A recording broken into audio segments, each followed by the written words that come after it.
Welcome back to the channel. Glad you could join me. Today we're going to be talking about Montana. Next in the line, Montana called the Treasure State. So Montana is how we pronounce it. It's kind of funny here. So I looked up the origins of the name. In this case, Montana comes from the Spanish word montaña, which means mountain. So there were a lot of mountains. Spanish explorers in the area noticed the mountains, called the area after mountain, and we kind of, I don't know, anglicized it, made it into a Montana rather than Montaña. Anyway, it's called the Treasure State because of the abundance of natural resources that are found in the state. So minerals, it has copper, silver, gold, coal, oil. So it's called the Treasure State. It adopted that officially as its state nickname in 1895. So there we go. So we're going to be talking about Montana, the Treasure State. Montana achieved statehood November 8th, 1889, making it the 41st state in the United States. The capital of Montana is Helena. The population of Montana is 1.1 million, making it the 43rd most populous state. Pretty large area-wise. It's the fourth largest state in area. It covers 147,040 square miles, or 380,800 kilometers squared. But its population is really low. A lot of the western states, they have quite a bit of territory under their jurisdiction, their state boundaries and whatnot. But they're compared to some of the older states over on the East Coast or the states on the West Coast, you'll find that their populations are relatively low. So the largest cities, the four largest cities in Montana, are Billings, Missoula, Great Falls, and Bozeman. So the history of Montana, there were some, as I said, there were some Spanish explorers that came through the area, which is why they called it that, but it wasn't officially claimed by Spain. It wasn't until 1805 that the Lewis and Clark expedition, which was commissioned by President Thomas Jefferson to explore that western part of what was to become the United States, they were looking for a route to the Pacific Ocean. And so they mapped the territory, and they encountered the Native American tribes along the way. Then the fur trade and early exploration in the 19th century, they had fur traders and trappers that going into Montana, they established some trading posts and other more or less temporary, I mean, for a trading post and things, they're not necessarily going to become a town, but they could. They could. There were a lot of those trading posts that were established in the region. The territory of Montana became a territory in excuse me. I just lost my notes. In 1864. So Montana, they discovered gold in Bannock and Virginia City, which were, in the territory and just starting to grow. They weren't really, it wasn't really a bustling hive that it would become later, I guess. So because of the discovery of gold, I mean, that was a huge thing. Anytime there was gold, we had a gold rush. Now, the most famous gold rush was the 1849 gold rush into California. But there were gold rushes in several states. As soon as gold was discovered, tons of people went there. I mean, Alaska had one, Montana had one, Colorado had one. I think one of the southern states had one as well, like Georgia or something like that. I don't remember. I remember talking about it, but I don't remember which one. So because of that, it did create some conflict with the Native Americans. They were already in the area. The whites were trying to push them out because of the discovery of the gold. And so we did have the Battle of Little Bighorn with the Nez. So there was the Nez Perce War and the Battle of Little Bighorn. Battle of Little Bighorn occurred first, and then we had the Nez Perce War. But those were just a couple of the conflicts with the natives in the area. Montana then achieved statehood in 1889, and the primary focus on on industry at the time, I say industry, but I should say economics in the state at the time, was mining and agriculture. So it was hit pretty hard by the Great Depression that came in the 1930s. The state was primarily agriculture based and mining, and so there was a lot of economic forces at work there that negatively impacted the state. Through the modern era, they diversified, and they've been growing into tourism, timber, and technology to try to, kind of diversify the state's economy to make it a little bit more robust should something like the Great Depression happen again. And we'll talk about that, the tourist part, a little bit later, because it's Montana. Montana is well known in the United States for its outdoor recreation. So the climate of Montana, climate and geography, I should say. Geography first. Montana is in the Rocky Mountains. Now, there's kind of two main mountainous regions in the United States, or mountain chains in the United States. We have the Appalachians on the east coast, which are much older than the Rocky Mountains, and so they're much more eroded than the Rocky Mountains are. So the Appalachians are not nearly as tall, not nearly as impressive, if you will, as the Rocky Mountains. So the Rocky Mountains cut through the western part of the United States, and Montana is in the Rocky Mountain chain. So we have the Rocky Mountains. They're also part of the Great Plains. Now, the Great Plains is the area of the United States that goes between the Rocky Mountains on the west and the Appalachians on the east. And so you have the Rocky Mountains, which are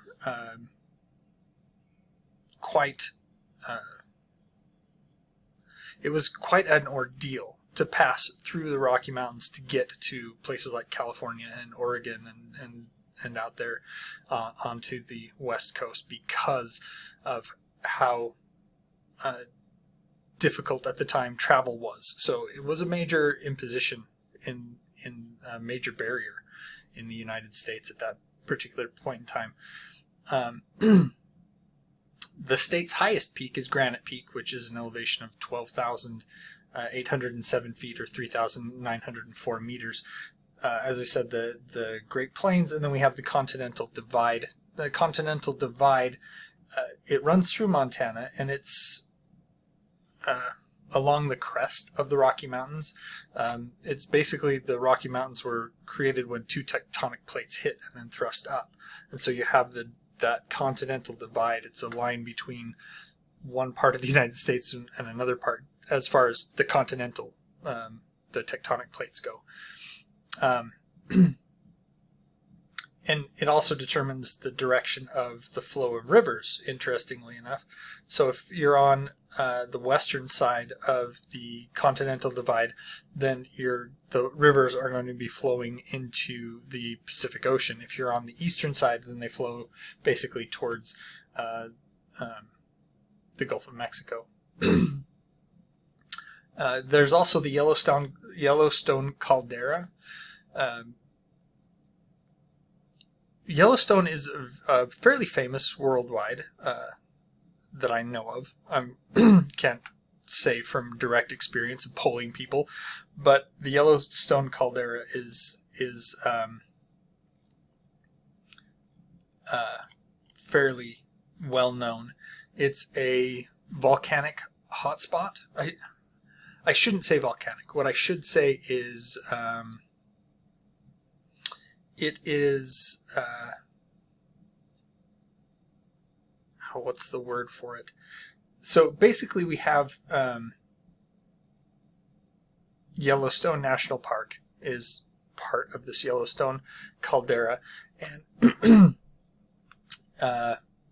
Yellowstone itself is Yellowstone, Wyoming, or Yellowstone National Park is located in Wyoming. We'll talk about that later. But the Yellowstone caldera actually goes further than Wyoming. It goes out into the neighboring states. So part of that goes up into Montana. And so there's geysers, hot springs, and the Yellowstone River in Montana. And so there is, I'm trying to remember, it's not volcanically active, but geologically active, I think is the term that I want here. So it is a geological feature of the United States that is active, and they talk about it as a super volcano, and the predictions are one day it's going to erupt, and we're going to have a very, very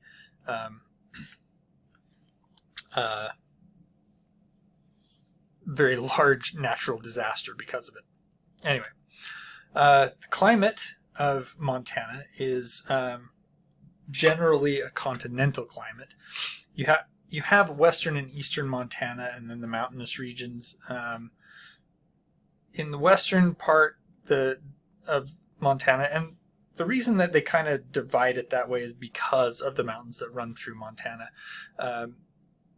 The western part of Montana is influenced by the Pacific Ocean, whereas the eastern part of Montana is a much drier continental climate.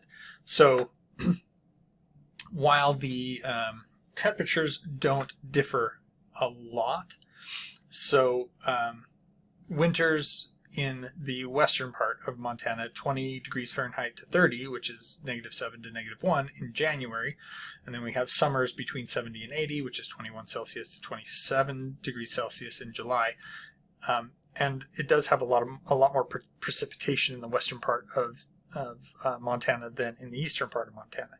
Now, in the eastern part of Montana, we have temperatures in the winter from 10 degrees to 20 degrees, which is -12 to -6 in January, and then summers it can get above 90 degrees Fahrenheit, which is 32 degrees Celsius.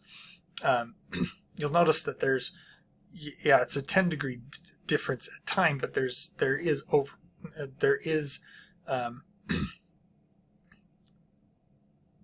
some. It's not a huge difference. It's not like you're going from a tundra to a desert to a Sahara type desert, hot desert, as opposed to a cold desert climate. So it's mostly the mountains that make the difference, because you have the air coming off the Pacific Ocean that hits the mountains, and then you have the precipitation on that side as it goes across, and so you have the drier side on the east than on the west. So there you go. Expect more rain if you're in the western part of Montana than if you're on the eastern part of Montana. Industries, we have agriculture still, big part of Montana. Tourism, mining, technology, energy, manufacturing, and healthcare are some of the largest industries in Montana. As far as the individual businesses go, Montana Wheat and Barley Committee, Columbia Grain International, Townsend Foods, Town and Country Foods, CHS Inc. They all are large parts of Montana industry. as far as we'll skip tourism for now because that's its own thing. Going into mining, Montana Resources, Stillwater Mining Company, Hecla Mining Company, Pegasus Gold Corporation, and more. Into the technology, Submittable, Onyx, Advanced Electronic Design, Luminad, Quig, Blackfoot Communications are some of the larger technology corporations. In energy, there's Signal Peak Energy, Cloud Peak Energy, ConocoPhillips, ExxonMobil, Northwestern Energy. Into manufacturing, Boeing Helena. So Boeing, as you know, they create passenger jets along with other projects for the government and things. GlaxoSmithKline, St. John's Powder Coating, Applied Materials, Campgrounds of America. Campgrounds, kind of interesting that they're there, but they actually produce RVs, cabins, and other products related to camping, and so they have a manufacturing facility in Montana. They also have a chain of campgrounds spread across the United States. So, into healthcare, Billings Clinic, St. Vincent Healthcare, Kalispell Regional Healthcare, Bozeman Health, Benefice Health Systems, and those are just some of the ones that are the bigger companies there that contribute to that particular industry in Montana.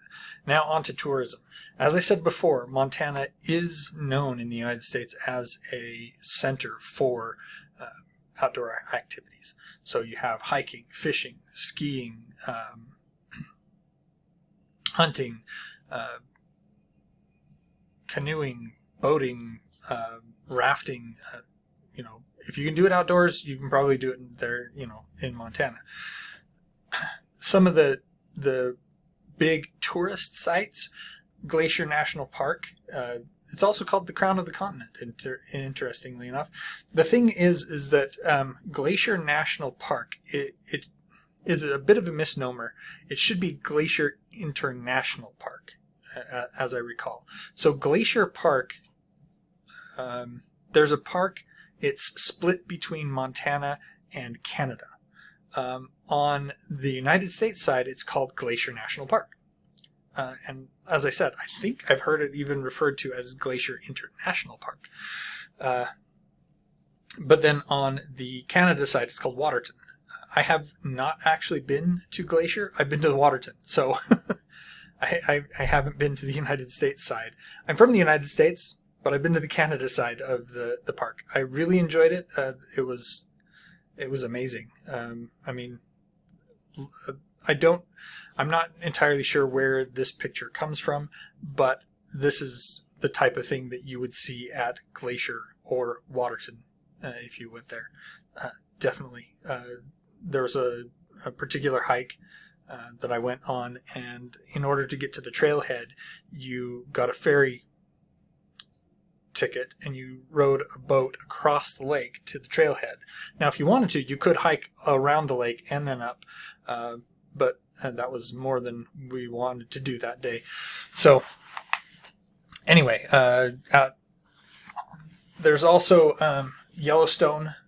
While the majority is in Wyoming, part of the park does extend into Montana. So there are a lot of things to see, being that it's a geologically active area. There's also the wildlife: bison, elk, bears, wolves.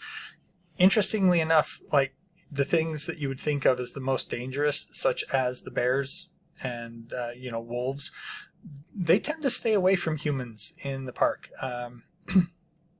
It's the bison that you have to watch out for.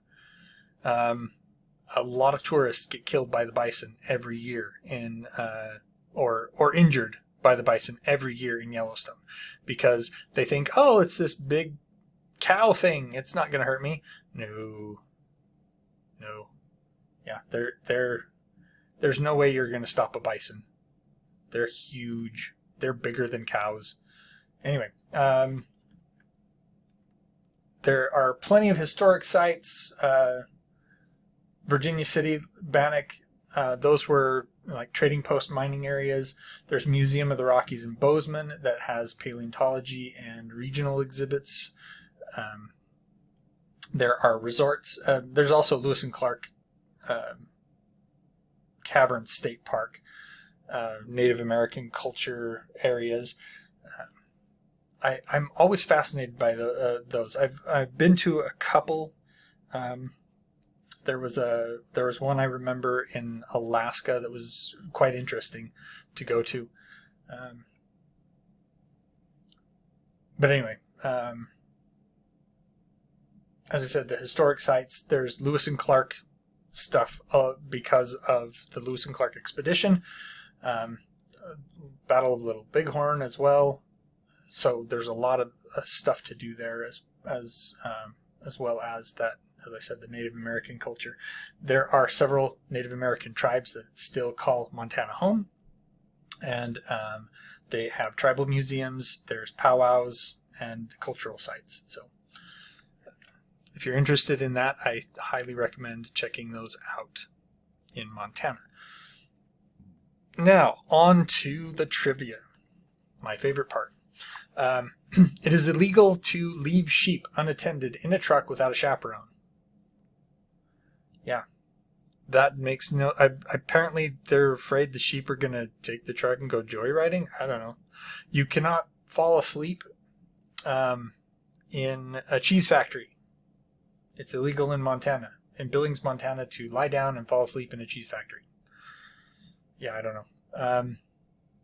It's prohibited in Whitehall, Montana, to operate a vehicle with ice picks attached to the wheels. Something must have happened with that. Somebody attached ice picks to the wheels of their truck and tried to drive on an icy street. That's got to be what happened. And like one of the ice picks flew off and damaged something. And they're like, no, we're not going to have that again. It's illegal to bring your horse into a saloon in Montana. It's against the law to hunt animals from an aircraft unless it's for scientific research or wildlife management purposes.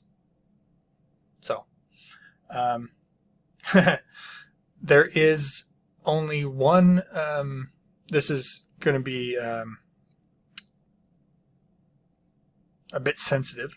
So, in male-female relations, there's only one approved position in Montana. It is against the law to use any other position besides the missionary position in male-female relations. So make of that what you will. Let's see. Where? I have to figure out where the onion thing was. Yeah, I misplaced my notes. So the no onions thing. Apparently, there's a law called the Hingston Roach Law. There was a farmer named Hingston Roach. He grew onions, and the smell was awful, apparently. So, the early 1900s, they enacted a law that prohibited growing of onions near populated areas. There you go. That's what the no onions there was. Okay. Montana is often called Big Sky Country. It's got a lot of open places, and you can see all the way to the horizon, so they call it the Big Sky Country. There is also a testicle festival in Clinton, Montana, also known as the Rock Creek Testicle Festival. You have the opportunity to consume deep-fried bull testicles, also known as Rocky Mountain oysters.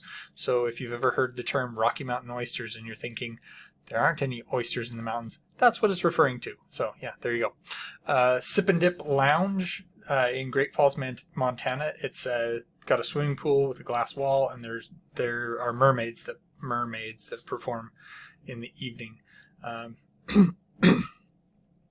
Montana claims to have produced the largest snowflake, not snowfall, snowflake ever. It was 15 inches in diameter.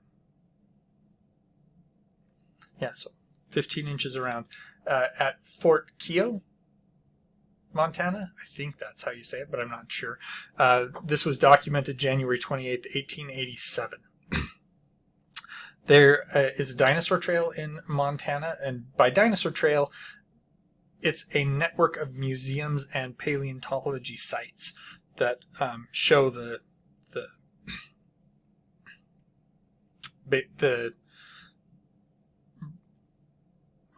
what's the word I'm looking for here? It's basically to showcase the dinosaur discoveries and sites in Montana.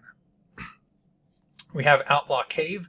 It's a cave located near Twin Bridges, where the outlaw Harry Plummer was rumored to have hidden his stolen loot. I don't know if you can go there and look for it, or if it's just here's the cave. This is where it was rumored. Nothing's ever been found. Please come in and tour around. Not entirely sure. There you go. The Yogo Sapphire, the Montana Yogo Sapphire. It's sapphires. They're only found in Yogo Gulch near Utica, and they are cornflower blue, and they're one of the few gemstones mined in the United States. And there you go. If you have something that's a Yogo Sapphire, it comes from Montana. And no speed limits. So until 1999, Montana was one of the few states. There weren't very many. Montana's the only one I can think of that basically had reasonable and proper speed limits during the daytime in rural highways. So some stretch of the highway, there was no posted speed limit. This is much like the Autobahn, if I remember correctly, had no posted speed limits in some areas. So this was the same sort of thing, but they'd done it in the United States. That has since been removed, and so Montana does have posted speed limits. I don't know if they're higher or lower than average in the United States. It is an interesting thing that Montana actually tried to do this. I had heard, but I had not. I have driven through Montana, but it was after 1999. The last time was after 1999, and so I recall there being speed limits and things posted in Montana. So I don't have any direct experience of the no speed limits time in Montana. Anyway, that's it for Montana. Hopefully you enjoyed the brief tour. Sorry about the stuttering there going on and the stops and starts. I do try to make sure that I'm not umming and ahhing and all the time. So anyway, that's it for Montana. We'll be moving on to the next state. And this is